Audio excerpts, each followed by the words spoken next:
Hello and welcome to Oweleketv News. I am Antonia Mwokolo. The news headlines. CBN increases minimum capital base for banks. ICAN backs Senate probe of CBN's ways and means. On the foreign scene, Trump's next big fundraiser to outrate Biden's event. And in sports, Arsenal in talks over £77 million Victor Osimhen deal.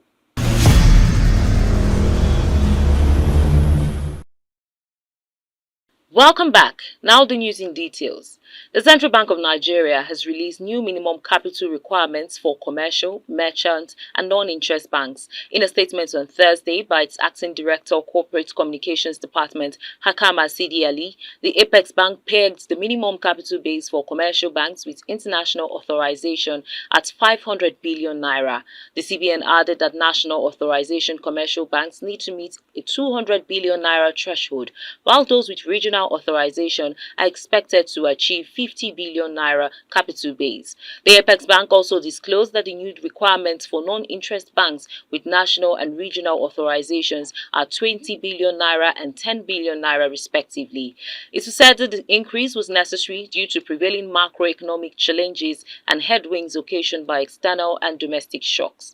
In a circular signed by the Director of Financial Policy and Regulation Department, Haruna Mustafa, to all commercial, merchant and non-interest banks and promoters of proposed banks, emphasized that all banks are required to meet the minimum capital requirements within 24 months commencing from April 1st, 2024 and terminating on March 31st, 2026. The Institute of Chartered Accountants of Nigeria has expressed support for the move of the Senate to probe the Ways and Means loan to the federal government under the administration of former President Muhammadu Buhari. In February, the Senate constituted a 9-member ad hoc committee to probe the disbursement and usage of the 30 trillion naira Ways and Means loan obtained by the Buhari administration from the Central Bank of Nigeria. Speaking with journalists recently, the ICAN president, Dr. Innocent Okwosa, welcomed the inquiry by the upper legislative chamber and called on the CBN Governor Yemi Cardoso to learn from the mistakes of past CBN bosses. ICAN president said that with the new administration, borrowing will be a thing of the past if the CBN should stick to not increasing the ways and means that it gives to the government, and that's a policy the ICAN supports. The House of Representatives Public Accounts Committee has queried the payments of 15 billion naira to Remita. Remita is a payment platform from the Office of the Accountant General for the Federation. The committee accused the Central Bank of Nigeria and commercial banks of complicity in the sharing of the 15 billion naira remittance. The chairman of the committee, Bamidele Salam, made the allegation at the resumed investigative hearing on revenue leakages in Abuja on Thursday. Remita is a payment solution that helps individuals and businesses make and receive payments, pay bills and manage their finances. Mr. Salam said that the payment of 15 billion naira to Remita from the Office of the Accountant General for the Federation from 2016 to 2018 was questionable, adding that the OAGF paid the money without any agreement or contract. He described the payment as illegal. Let's go on a short break. We'll be right back. Follow us on our social media handles at Oweleke TV. Visit our website at www.oweleke.tv for a thrilling journey. Oweleke TV, rising star at the fairground.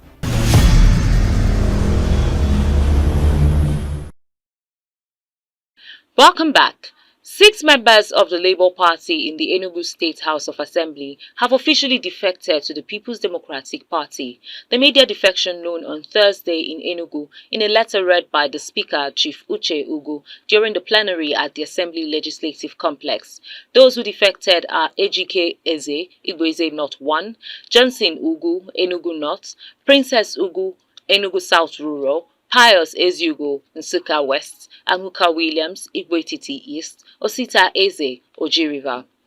According to the defectors, the move resulted from the existence of irreconcilable division and ongoing crisis within the Labour Party at the national level and across all the state chapters. The defectors expressed their optimism that their new party, PDP, will give them the platform to serve their people committedly.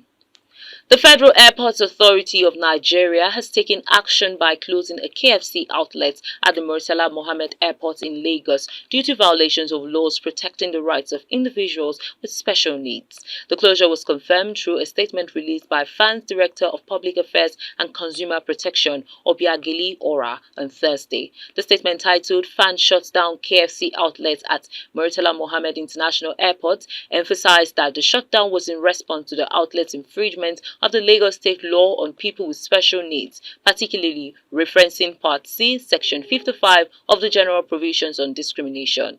This law prohibits discrimination against individuals based on their physical or mental disabilities. The decision to close the KFC outlet followed a social media report from a passenger with reduced mobility who detailed experiencing discriminatory treatment at the airport branch of KFC. FAAN promptly responded to the incident, reflecting its commitment to upholding legal standards and safeguarding the rights of all passengers. Up next are stories on the foreign scene after the break. Follow us on our social media handles at Oweleke TV. Visit our website at www.oweleketv for a thrilling journey. Oweleke TV, rising star at the fairground.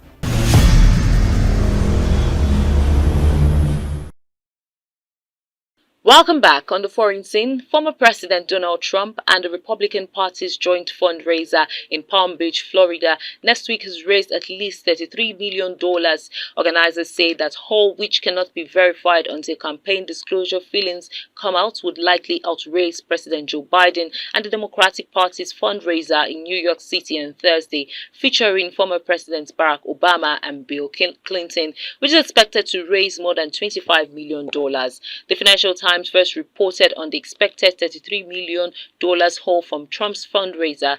The two events underline what was expected to become an intense general election money race between the sitting and former presidents, as Trump recently declared the presumptive GOP presidential nominee can now team up with his party to jointly fundraise as they work to catch up with Biden and the DNC's massive $100 million war chest. In entertainment, controversial cross-dresser Okuneye Idris Olarinwaju, widely known as Bobrisky, has been stripped of the Best Dressed Female award previously bestowed upon him at a recent movie premiere. The premiere of Ajakaju, Beast of Two Words, occurred on Sunday at Circle Mall, Lekki. During the event, renowned movie producer Femi Adebayo Salami announced Bobrisky as the recipient of the ₦1 million prize attached to the award. However, Bobrisky's victory ignited online controversies, prompting celebrities and fans to question the criteria for determining the winner.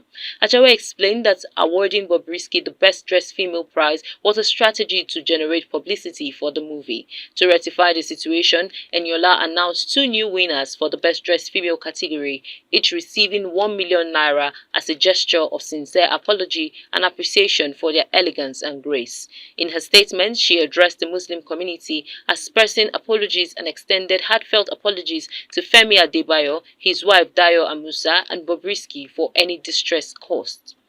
In sports, Arsenal target Victor Osimhen for SSC Napoli during the Serie A team match between SSC Napoli and Juventus FC at Stadio Diego Armando Maradona, Italy on 3rd March 2024. Arsenal are in talks with over a huge deal to bring Victor Osimhen to the Emirates Stadium, and the Gunners are confident of the move happening. Mikel Arteta's team are the top scorers in the Premier League this season but have lacked real firepower in attack. Gabriel Jesus has spent much of the season injured, while Eddie Nketiah has lost his place as the Brazilian's backup, with Kai Havertz preferred in attack. The striker is said to be on high on the agenda for Arsenal this summer, and it seems as if Arteta is looking to shop at the very top table, with Osimhen tracked by a number of elite European sides. And just before we go, here's a recap of the headlines. CBN increases minimum capital base for banks. ICAN backs Senate probe of CBN's ways and means. On the foreign scene, Trump's next big fundraiser to outrace Biden's event. And in sports, Arsenal in talks over £77 million Victor Osimhen deal. And that's the package on our news bulletin. Kindly follow us on all our social media platforms at Oweleketv. Visit our website at www.oweleketv. Oweleketv. I am Antonia Mukulu. Thank you for watching.